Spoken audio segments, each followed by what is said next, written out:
எல்லோருக்கும் நமஸ்காரம். இப்போ பார்த்திங்கன்னா, இந்த புரட்டாசி மாதத்தில் வரக்கூடிய அமாவாசையாகப்பட்டது விசேஷமாக சொல்லப்படுகிறது. மகாலயபக்ஷ அமாவாசை என்று பெயர். இந்த மகாலயபக்ஷ அமாவாசையில் பார்த்திங்கன்னா, நம்ம முன்னோர்களுக்கு, பித்ருக்களுக்கு தர்ப்பணம் அப்படிங்கிற ஒரு விஷயம் நாம் கொடுக்க போகிறோம். அதை பற்றி ஒரு சிலர் தெரிஞ்சு பண்ணுறாங்க, ஒரு சிலர் எதுக்காக செய்கிறது அப்படிங்கிறது முறையாக தெரிஞ்சிக்காமல் எல்லோரும் பண்ணுறாங்க, நாமளும் செய்வோம் அப்படிங்கிற எண்ணத்தோடு செய்கிறாங்க. இந்த பதிவு பார்த்திங்க அப்படின்னா, தெரிஞ்சவங்களாக இருந்தாலும் சரி, தெரியாதவங்களாக இருந்தாலும் இந்த பித்ருக்களுக்கு இந்த தர்ப்பணம் ஏன் கொடுக்கணும், எதுக்காக கொடுக்கணும், அது கொடுக்கறதுனுடைய நோக்கம் என்ன, கொடுக்கலன்னா என்ன நடக்கும் அப்படிங்கிறத பற்றின ஒரு சின்ன விளக்கம். இந்த பதிவை நீங்கள் பார்த்தீங்க அப்படின்னா கண்டிப்பாக உங்கள் எல்லாருக்குமே ஒரு பயனுள்ளதாக இருக்கும். முதல்ல நம்ம இந்துக்கள் சம்பிரதாயத்தில் பார்த்திங்கன்னா, நம்ம யார் யாரெல்லாம் எப்படி வணங்கணும் அப்படிங்கிற சில வழிமுறைகள் வச்சுருக்காங்க. அது சிம்பிளாக பார்த்திங்கன்னா, மாதா பிதா குரு தெய்வம் அப்படிங்கிற அடிப்படையில் இருக்குது. முதல்ல நாம் வணங்க வேண்டிய தெய்வங்கள் அப்படின்னு பார்த்திங்கன்னா, முதல்ல மாதா பிதா, அதாவது பெற்றோர்கள் அப்படின்னு சுருக்கமாக சொல்லலாம். அந்த பெற்றோர்கள் வழிபாடு அப்படின்னு பார்த்திங்கன்னா, அதுக்காக தினைக்கும் அவங்களுக்கு பாதம் கழுவி பொட்டு வச்சு பூ போட்டு கும்பிடணும் அப்படிங்கிறது இல்லை. அவர்களுக்கு தேவையானதை செஞ்சு கொடுத்தாவே போதுமானது. இந்த பெற்றோர்களுக்கு செய்ய வேண்டிய இந்த கடமைகள், சிரார்த்தங்கள், சம்பிரதாயங்கள்லாம் ரெண்டு வகையாக பிரிக்கலாம். ஒன்று பார்த்திங்க அப்படின்னா, நம்மளுடைய பெற்றோர்கள் நம்மளுடன் வாழ்ந்து கொண்டு இருக்கும்போது அவர்களுக்கு செய்ய வேண்டிய விஷயங்களை எல்லாம் கடமைகள் அப்படின்னு வச்சுருக்கோம். அதே அவர்கள் நம்மை விட்டு பிரிந்து இறைவனுடைய திருவடியை சேர்ந்த பிறகு அவர்களுக்கு செய்ய வேண்டியதை சிரார்த்தங்கள் அப்படின்னு வச்சுருக்கோம், பித்ருக்கடன் அப்படின்னு வச்சுருக்கோம். அதாவது பெற்றோர்கள் உயிரோடு இருக்கும்போது அவர்களுக்கு செய்ய வேண்டிய பலன்களை எல்லாம் கடமை அப்படின்னும், அவர்கள் தெய்வலோகம் அடைந்த பிறகு அவர்களுக்கு செய்ய வேண்டியதையெல்லாம் கடனும் அப்படின்னும் நம்ம முன்னோர்கள் சொல்லி வச்சுருக்காங்க. சரிங்க, நம்ம பெற்றோர்கள் நம்ம கூட இருக்கிற வரைக்கும் அவங்களுக்கு எல்லாமே தேவை, நம்ம எல்லாமே செய்கிறோம். இருக்க இடம், உண்ண உணவு, உடுக்க உடையெல்லாம் செஞ்சு கொடுக்குறோம். அவர்கள் இறந்த பிறகு அவர்களுக்கு என்ன தேவை இருக்குது, எதுக்காக அவங்களுக்கு நாம் செய்யணும், எவ்வளோ நாளைக்கு செய்யணும் அப்படிங்கிற கேள்விகள்லாம் நிறைய பேர்த்துக்கு இருக்குது. ஒரு மனிதனுடைய ஆயுட்காலம் அப்படின்னு பார்த்திங்கன்னா, கடவுள் எல்லாருக்கும் ஃபிக்ஸடாக கொடுத்தது அப்படின்னா 120 ஆண்டுகள். இந்த 120 ஆண்டுகளில் நாம் எவ்வளோ வாழ்கிறோம் அப்படிங்கிறது நம்ம அவரவர்களுடைய கர்மாவை பொறுத்த விஷயம். இந்த கர்மா அப்படிங்கிறது பார்த்திங்கன்னா, நாம் நம்ம வாழ்க்கையில் செஞ்ச பாவ புண்ணியங்களின் அடிப்படையிலும், நம்மளுடைய பெற்றோர்கள் மற்றும் முன்னோர்கள் செய்த பாவ புண்ணியங்களுடைய அடிப்படையிலும் நமக்கு வரக்கூடியது. அது என்னங்க, நம்மளுடைய பெற்றோர்கள் செஞ்ச பாவமெல்லாம் நாம் ஏன் அனுபவிக்கணும் அப்படின்னு பார்த்திங்கன்னா, நம்ம பெற்றோர்கள் சம்பாதித்த சொத்து நமக்கு எந்த அளவுக்கு உரிமை இருக்கோ, அண்ணன் தம்பிக்கு பங்கு பிரிக்கும்போது சும்மா ஒரு ஜான் குறைச்சி கொடுத்துட்டா கூட நம்ம வெட்டு குத்து கோர்ட்டு கேஸுன்னு போகிற அளவுக்கு போகிறோம். அந்த இடத்தோட மதிப்பு கூட அவ்வளோ வராது, ஆனால் அதை விட கூடுதலான மதிப்பை நம்ம செலவு பண்ணுறோம். காரணம் என்னென்னா, எனக்கு அதில் உரிமை இருக்குது அப்படிங்கிறது. பெற்றோர்கள் சம்பாதித்த சொத்தில் எந்த அளவுக்கு நாம் உரிமை இருக்குதுன்னு அப்படி நம்ம வெளிப்படையாக சொல்கிறோமோ, அதை விட பல மடங்கு கூடுதலான உரிமை அவர்கள் செய்த பாவ புண்ணியங்களிலும் நமக்கு உண்டு. ஆக அந்த பாவ புண்ணியங்களின் அடிப்படையில் அவர்கள், நம்ம பெற்றோர்கள் வாழ்ந்த காலத்தில் அவங்க அதை எவ்வளோ டேலி பண்ணாங்க அப்படின்றது போக மீதி இருக்கக்கூடிய அந்த பற்று, அதாவது வரவு எல்லாமே நம்மளுடைய அக்கௌண்ட்டுக்கு ஆட்டோமேட்டிக்காக அவர்கள் இறந்த பிறகு அது நமக்கு ட்ரான்ஸ்ஃபர் ஆகிடும். அதனால தான் பெரியவங்க என்ன சொல்லுவாங்கன்னா, போகிற காலத்தில் பிள்ளைங்களுக்கு புண்ணியத்தை தேடி வச்சுட்டு போங்கப்பா அப்படின்னு சொல்லுவாங்க. ஏன்னா பாவத்தை தேடி வச்சா அந்த பாவத்தை நம்ம வாழ்கிற காலத்தில் நம்ம கஷ்டப்பட்டு தீர்க்கிறோம்.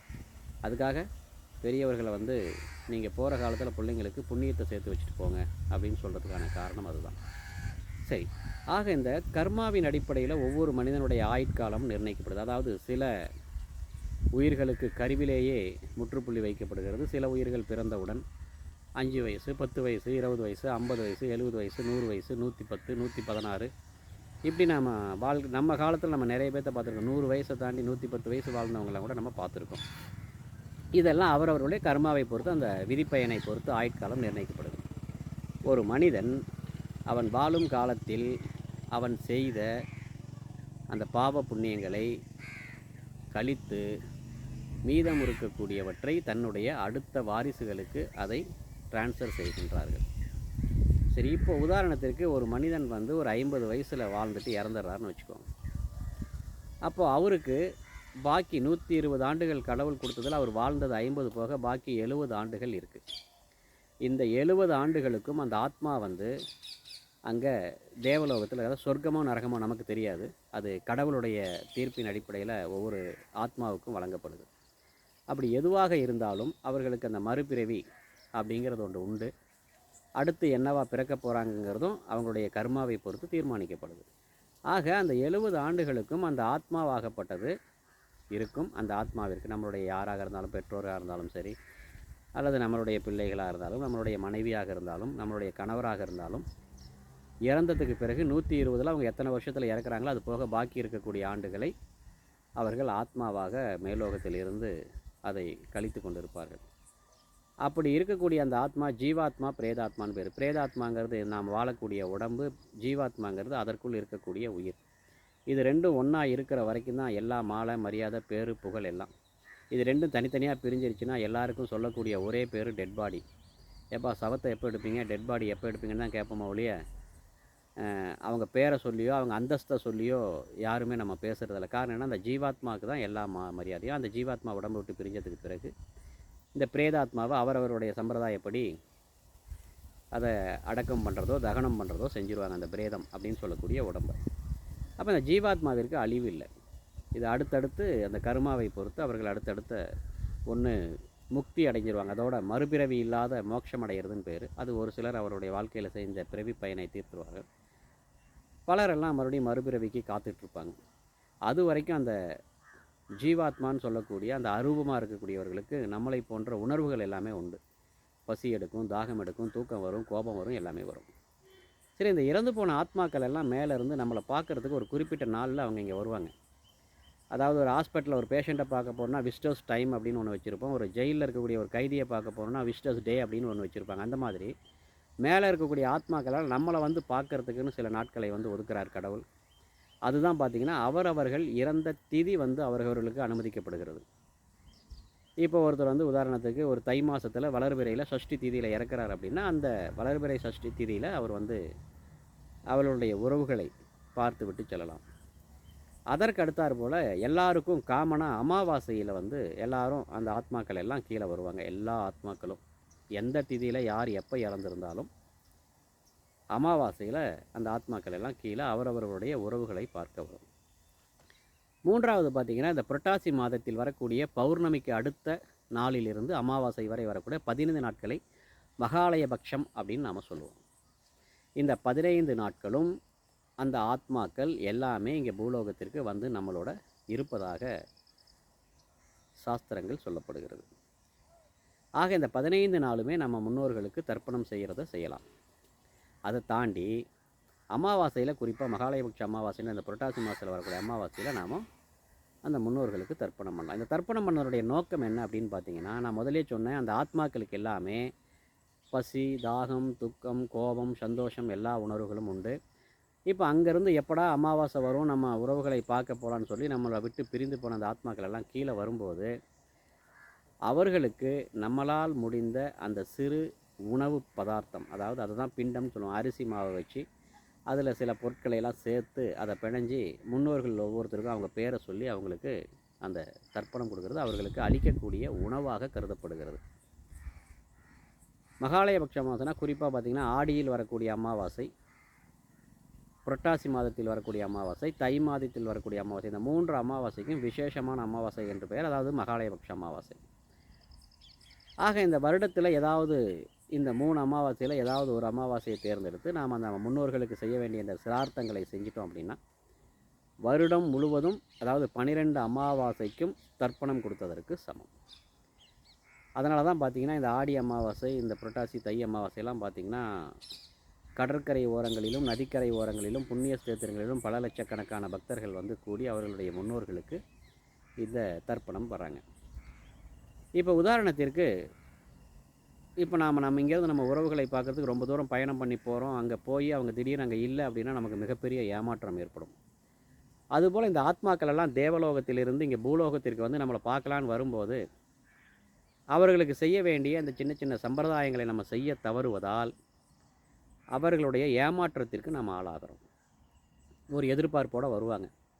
என் மனைவி இருக்கா, என் கணவர் இருக்கார், அல்லது என் பிள்ளைங்க இருக்காங்க, மருமக பிள்ளைங்க இருக்காங்க, பேர பிள்ளைங்க இருக்காங்க, என் அப்பா இருக்கா, அம்மா இருக்கா அப்படின்னு அவரவர்கள் யார் இறந்து போனாங்களோ அவர்களுடைய உறவு முறையை பார்க்கணுன்னு ஆவலோடு வரும்போது அவர்களுக்கு செய்ய வேண்டிய எந்த விதமான அந்த சிரார்த்த கடன்களையும் நாம் செய்யாமல் இருந்தோம்னா நம்ம மேலே ஒரு பெரிய ஏமாற்றம் அவர்களுக்கு ஏற்படும். அந்த ஏமாற்றமாகப்பட்டது ஒரு தடவை 2 தடவை தொடர்ந்து போய்கிட்டே இருந்ததுன்னா ஒவ்வொரு அமாவாசைக்கும் வராங்க, அவங்க நம்ம எதுவுமே அவங்களுக்கு செய்யலை, மகாலய பட்சத்துலையும் எதுவும் செய்யலை, வருஷ கணக்கில் எதுவுமே செய்யலைங்கும்போது அந்த ஒவ்வொரு தடவையும் ஏற்படக்கூடிய ஏமாற்றம் ஒரு கோபமாக மாறும்.